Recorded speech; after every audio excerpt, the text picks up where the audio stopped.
Salut, c'est Jean-Marc. Alors aujourd'hui, je vais te parler nutrition et course à pied, et on va essayer de débattre autour de ce thème-là et de répondre à cette question. Quel est le vrai impact de tes kilos en trop sur ta façon de courir?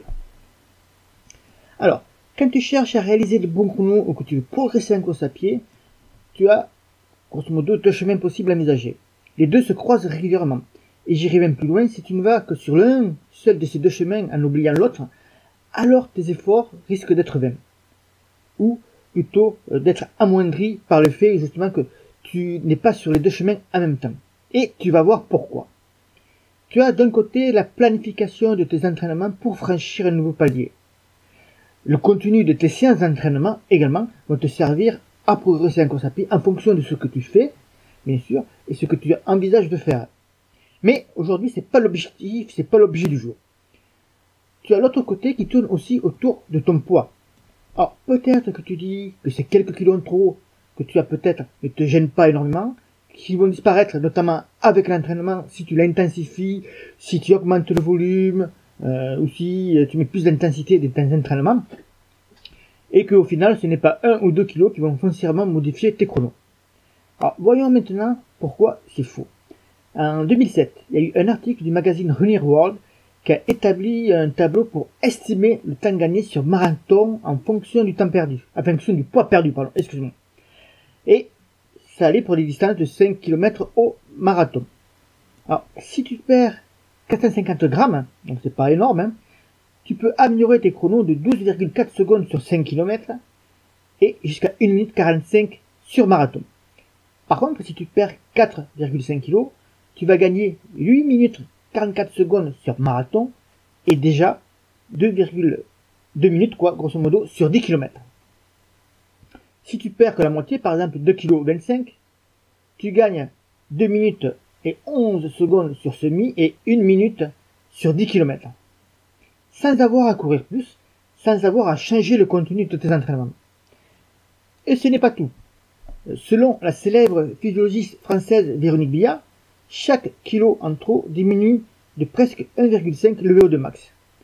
Parce que ce kilo en plus augmente ton coût énergétique et dans le même temps, ton économie de course se dégrade. L'étude menée par McArdle et Hall, c'est une étude américaine si mes souvenirs sont bons, a conclu que d'atteindre le poids le plus léger sans compromettre les fonctions physiologiques et la capacité métabolique permet d'améliorer le temps de course. Alors, en fouillant un petit peu sur le web, j'ai trouvé des graphiques très parlants qui viennent du site vo2max.com.fr. Ils sont allés plus loin. En effet, ils ont établi des courbes en fonction du poids initial du coureur qui perd 1 kg superflu. C'est encore plus significatif et tu vas comprendre avec les exemples que je vais prendre. Pour un coureur de 80 kg effectuant le marathon en 3h30, le gain possible, je répète en perdant 1 kg superflu, le gain possible est de 3 minutes 30 environ.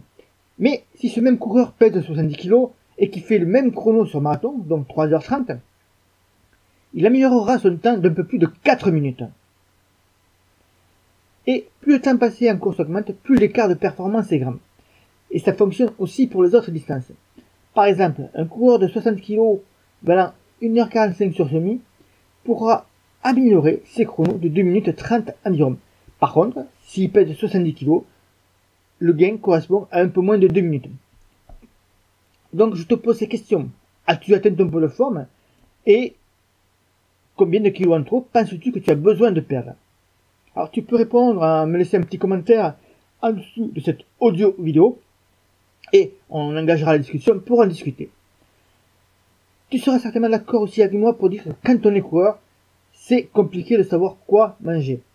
Bien sûr, tu sais qu'il faut manger sain, évidemment qu'il faut manger équilibré, mais à quelle quantité de légumes tu as droit au repas de midi?